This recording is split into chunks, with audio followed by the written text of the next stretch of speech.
solution of equation sin theta बराबर के cos theta बराबर के etc in one complete rotation. एक कंप्लीट रोटेशन करने का मतलब कि थीटा का वैल्यू जो होगा वह लेना है 0 से 360 के बीच में। एक कंप्लीट रोटेशन करने का मतलब होता है 0 से 360 के बीच में।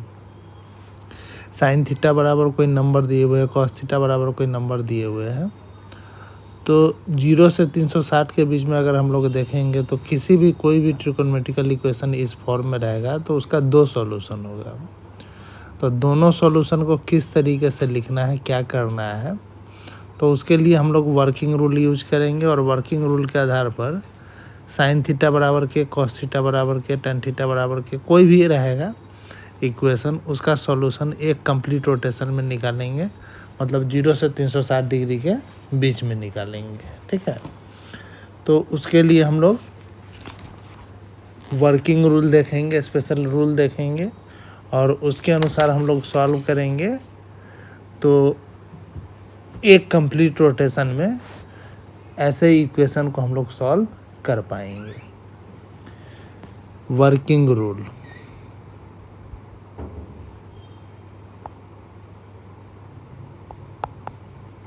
वर्किंग रूल में हम लोग क्या करेंगे, तो कुछ स्टेप्स यूज करेंगे ऐसे इक्वेशन को सॉल्व करने के लिए। Step first, from equation sine theta, अगर साइन थीटा है के तो के का मॉडुलस ले लेंगे और मॉडुलस लेने के बाद find theta in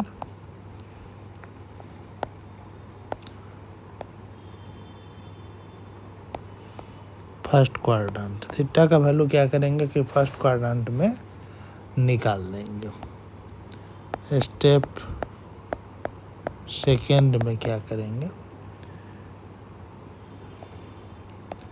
according to the sign of K indicate the quadrant, indicate the quadrant in which theta lie, in which theta lie। Step 2 में क्या करेंगे कि के पॉजिटिव है तो साइन थीटा पॉजिटिव किस किस क्वाड्रेंट में होता है वह क्वाड्रेंट हम लोग इंडिकेट कर देंगे कि फर्स्ट में पॉजिटिव है तो फर्स्ट और सेकंड क्वाड्रेंट होगा। कॉस थीटा अगर पॉजिटिव है तो फर्स्ट और 4 में होगा। उसके बाद स्टेप 3 में इस टेबल को यूज कर लेंगे। फर्स्ट क्वाड्रेंट में थीटा होता है, सेकेंड क्वाड्रेंट में पाई माइनस थीटा होता है, थर्ड में पाई प्लस थीटा होता है और फोर्थ में 2 पाई माइनस थीटा है। ऐसा हम लोग यूज करेंगे तो थीटा का 2 वैल्यू मिल जाएगा, साइन थीटा बराबर के, कॉस थीटा बराबर के। इस टाइप का कोई भी इक्वेशन होगा तो उसको हम लोग सॉल्व करेंगे और उससे तो साइन थीटा बराबर के, कॉस थीटा बराबर के, टेन थीटा बराबर के, ऐसा अगर इक्वेशन दिए हुए हैं तो उसके लिए हम लोग 3 स्टेप यूज करेंगे। स्टेप फर्स्ट में साइन थीटा बराबर मॉड के ले लेंगे और थीटा का वैल्यू फर्स्ट क्वाड्रेंट में निकालेंगे। स्टेप 2 में इंडिकेट कर देंगे क्वाड्रेंट के साइन के अनुसार।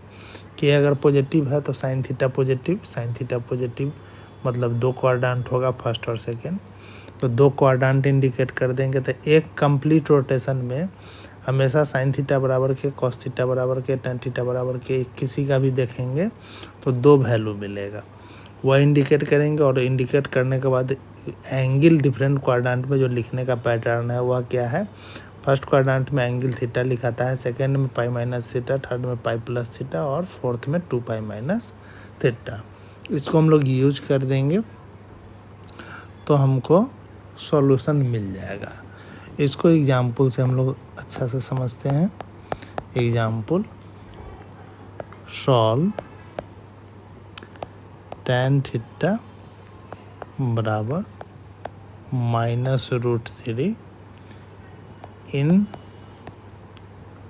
1 कंप्लीट, एक कंप्लीट रोटेशन कह सकते हैं इसको, या फिर कह सकते हैं बिटवीन 0 एंड 360 डिग्री। 0 से 360 डिग्री के बीच में इसको सॉल्व करना है तो 2 सॉल्यूशन मिलेगा। यह साइन थीटा बराबर के फॉर्म में है। तो सबसे पहले हम लोग सॉल्यूशन जो करेंगे उसमें करेंगे क्या, सॉल्यूशन में मान लेंगे कि tan थीटा बराबर क्या है, √3, पॉजिटिव कर देंगे मॉडुलस लेके। तो इससे अगर हम लोग देखें तो थीटा क्या निकल जाएगा, tan कितना बराबर होता है, tan थीटा बराबर √3 लेंगे और थीटा का वैल्यू अगर हम लोग लिखेंगे तो कितना हो जाएगा, tan √3 कब आता है, कितने एंगल के लिए होता है, तो π/3, थीटा कितना आ जाएगा, π/3। सिंस k इज नेगेटिव, मतलब tan theta is negative, that is tan theta is negative, hence theta lies in second और फोर्थ। थीटा किस किस क्वाड्रेंट में लाई करेगा, तो सेकेंड और फोर्थ में करेगा। तो सेकेंड और फोर्थ में करेगा तो हम लोग थीटा लिख देंगे। तो थीटा बराबर सेकेंड क्वाड्रेंट का एंगल क्या होता है, पाई माइनस π/3 हो जाएगा, और फोर्थ क्वाड्रेंट का हो जाएगा 2 pi minus π/3। That is theta बराबर, सॉल्व कर देंगे तो 2 पाई/3 और दूसरा एंगल हो जाएगा 5 पाई/3। तो 2 सॉल्यूशन हमको आसानी से मिल जाएगा। तो कभी भी किसी भी ट्रिगोनोमेट्रिकल इक्वेशन को एक कंप्लीट रोटेशन में सॉल्व करने के लिए कहेगा तो उसका हमेशा हम लोग सॉल्यूशन निकालेंगे, और सॉल्यूशन जो होगा वह 2 वैल्यू आएगा। निकालने का तरीका जो है, जो स्टेप्स हम लोग यूज किए हैं उसके अनुसार हम लोग निकालेंगे। इसके बाद एक टॉपिक है, जैसे हम लोग किसी भी ट्रिगोनोमेट्रिकल इक्वेशन को सॉल्व करते हैं तो एक साथ बहुत सा सॉल्यूशन मिलता है, और उस सारे सॉल्यूशन को जब एक कॉमन टर्म के रूप में लिखते हैं तो उसको हम लोग जनरल सॉल्यूशन कहते हैं। तो किसी भी ट्रिगोनोमेट्रिकल इक्वेशन को सॉल्व करते हैं तो एक साथ बहुत सा सॉल्यूशन मिलता है। उस सारे सॉल्यूशन में से जो सबसे न्यूमेरिकली स्मॉलेस्ट सॉल्यूशन होगा वह उसका प्रिंसिपल वैल्यू कहलाएगा। तो हमको प्रिंसिपल वैल्यू के बारे में भी जानना है कि किसी भी ट्रिगोनोमेट्रिकल इक्वेशन को सॉल्व करते हैं तो उसका प्रिंसिपल वैल्यू क्या हो सकता है। किसी भी ट्रिगोनोमेट्रिकल इक्वेशन को सॉल्व करते हैं तो उसका प्रिंसिपल वैल्यू क्या हो सकता है। तो जनरल सॉल्यूशन लिखना हम लोग जानते हैं। जनरल सॉल्यूशन लिखने में जो सारा सॉल्यूशन लिखने में जो हम लोग का सबसे न्यूमेरिकली स्मॉलेस्ट, मतलब उसका एब्सोल्यूट वैल्यू सबसे छोटा होना चाहिए, साइन के आधार पर स्मॉलेस्ट नहीं, न्यूमेरिकली स्मॉलेस्ट वैल्यू जो होगा वही उसका क्या कहलाएगा, प्रिंसिपल वैल्यू। तो हम लोग इस टर्म को सीखते हैं, प्रिंसिपल वैल्यू। प्रिंसिपल वैल्यू होता क्या है it is the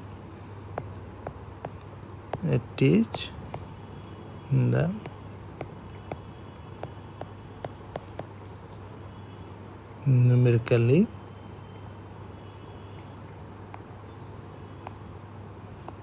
smallest value. जो एंगल्स निकलता है उसमें सबसे न्यूमेरिकली स्मॉलेस्ट वैल्यू जो होता है उसी को क्या कहा जाता है, प्रिंसिपल वैल्यू। प्रिंसिपल वैल्यू एक बार में लिखने का, जैसे एक तो तरीका हुआ कि जितना भी वैल्यू है सबको लिखे और सब में से सबसे छोटा वैल्यू छांट ले, न्यूमेरिकली सबसे छोटा छांट ले। दूसरा है कि हम डायरेक्ट अगर चाहें तो किसी भी ट्रिगोनोमेट्रिकल इक्वेशन को सॉल्व करके उसका प्रिंसिपल वैल्यू एक बार में निकाल सकते हैं। तो हम लोग क्या करेंगे, वर्किंग रूल क्या है, कैसे हम लोग करेंगे कि एक बार में प्रिंसिपल वैल्यू लिख सकते हैं। तो हम लोग अगला टॉपिक वही देखेंगे, rule to find the principal value.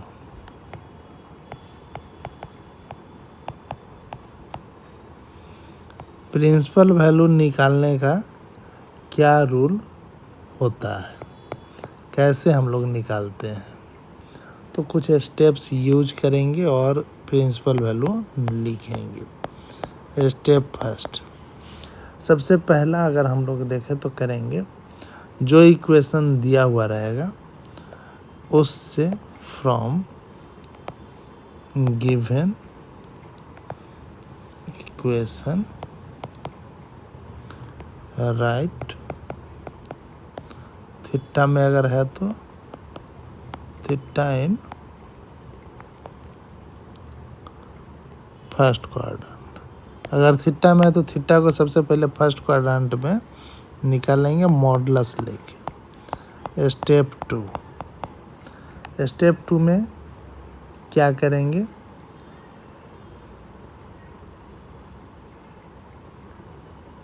Equation में क्या दिए हुए हैं, इक्वेशन में साइन थीटा कॉस थीटा जो भी है वह पॉजिटिव है कि नेगेटिव, उसके अनुसार हम लोग क्वाड्रेंट दिखला देंगे कि यह किस क्वाड्रेंट में लाई करेगा। तो सेकेंड स्टेप में इंडिकेट द क्वाड्रेंट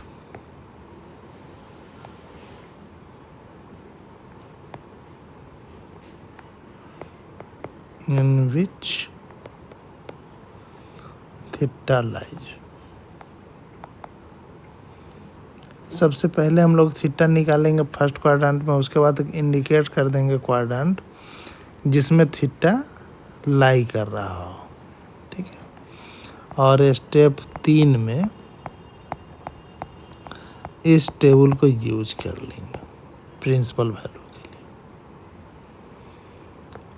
अगर फर्स्ट क्वाड्रेंट में है तो थीटा हो जाएगा, सेकेंड में है तो पाई माइनस थीटा, थर्ड में है तो थीटा माइनस पाई, और फोर्थ में है तो माइनस थीटा है। इसको यूज करेंगे तो एक बार में हमको प्रिंसिपल वैल्यू मिल जाएगा। इसको भी हम लोग कुछ एग्जाम्पल से समझते हैं। Example, find the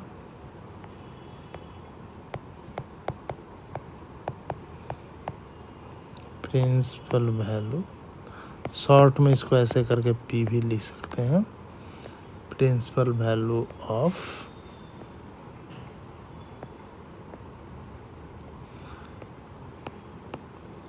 tan theta बराबर -1।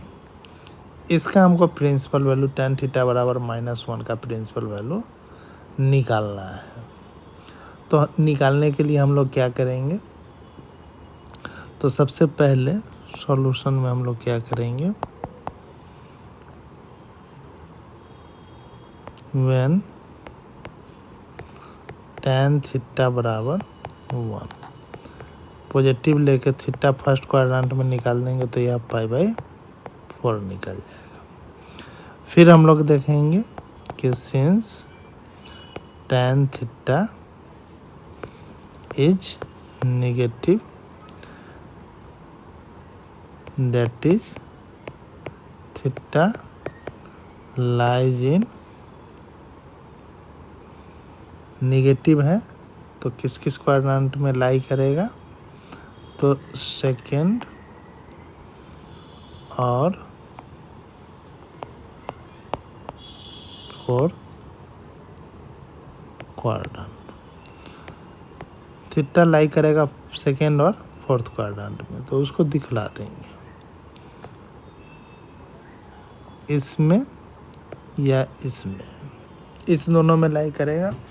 अब इस दोनों में न्यूमेरिकली स्मॉलेस्ट, हमको अगर पॉजिटिव एक्स एक्सिस से चलना है तो न्यूमेरिकली हम लोग कम से कम चलने वाला कौन सा क्वाड्रेंट होगा, कि किस क्वाड्रेंट में पहुंचना होगा तो हमको कम से कम चलना पड़ेगा। तो फोर्थ में जैसे tan थीटा निगेटिव है तो थीटा का दो वैल्यू पॉसिबल है, एक सेकेंड क्वाड्रेंट का एक फोर्थ क्वाड्रेंट का, और इसमें जो छोटा वैल्यू न्यूमेरिकली स्मॉलेस्ट वैल्यू, मतलब हमको उस क्वाड्रेंट में पहुंचना है और न्यूमेरिकली कम से कम चलना है, तो वह सूटेबल क्वाड्रेंट इस दोनों में कौन सा हो जाएगा, फोर्थ हो जाएगा। मतलब प्रिंसिपल वैल्यू अगर हम लोग देखें थीटा पी शॉर्ट में लिखते हैं तो माइनस थीटा, फोर्थ क्वाड्रेंट में क्या होता है माइनस थीटा, तो यह हो जाएगा -π/4। तो प्रिंसिपल वैल्यू बहुत शॉर्ट में लिखा जाता है, देखना है और लिखना है इस तरीके से। स्टेप्स यूज करते हैं, स्टेप्स यूज करके हम लोग यहाँ तक आते हैं और यहाँ तक आने के बाद तब हम लोग देखते हैं कि कौन सा क्वाड्रेंट देखना है जिसमें हमको न्यूमेरिकली कम से कम चलना पड़े। न्यूमेरिकली कम से कम चलना पड़े, साइन से मतलब नहीं है, साइन पॉजिटिव हो नेगेटिव हो से मतलब नहीं है, उसका एब्सोल्यूट वैल्यू वह मिनिमम होना चाहिए। तो उसके अनुसार हम लोग सॉल्यूशन कर देंगे।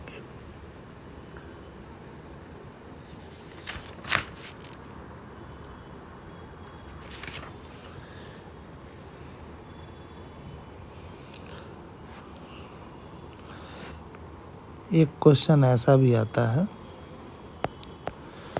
General solution of sine theta बराबर के। अभी तक हम लोग देखें कि साइन थीटा बराबर के, कॉस थीटा बराबर के, टेन थीटा बराबर के है, तो उससे थीटा का दो वैल्यू और प्रिंसिपल वैल्यू कैसे निकालते हैं। अब हम लोग देखेंगे कि इसका जनरल सॉल्यूशन हम लोग कैसे करते हैं।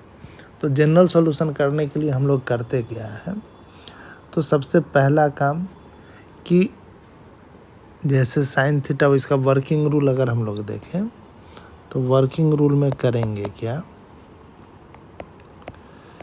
जो के है राइट के, सबसे पहला काम राइट के in terms of angle alpha, where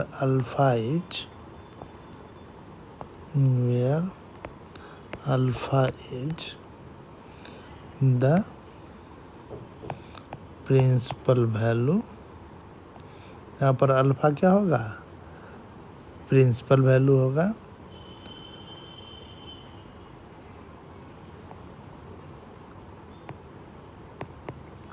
after this use previous results for solution of equation of the form sin theta बराबर साइन अल्फा etc। इसके बाद क्या करेंगे कि साइन थीटा बराबर साइन अल्फा, ऐसा इक्वेशन का सॉल्यूशन करने का जो फॉर्म है उसको हम लोग यूज करेंगे तो सॉल्यूशन मिल जाएगा। एग्जाम्पल हम लोग देखते हैं, find the general solution of, find the general solution of tan theta बराबर -1। इसको सॉल्व करेंगे तो tan थीटा बराबर -1 का प्रिंसिपल वैल्यू कितना हम लोग निकाले हैं, तो -π/4। मतलब जो गिवन इक्वेशन है वह हो जाएगा tan थीटा बराबर tan -π/4। हम लोग कितना निकाले हैं, तो tan थीटा बराबर थीटा पी प्रीवियस हम लोग स्लाइड करके देख सकते हैं, थीटा पी कितना निकला है -π/4। तो उसके अनुसार अगर हम लोग देखें तो tan थीटा बराबर क्या लिखेंगे, tan -π/4। अभी अब फॉर्म हो गया tan थीटा बराबर tan अल्फा, तो यहाँ से थीटा बराबर n पाई प्लस अल्फा होता है, तो n पाई माइनस π/4 लिख देंगे, और यहाँ n बिलोंग्स टू इंटीजर। तो यह कहलाएगा tan थीटा बराबर -1 का जनरल सॉल्यूशन।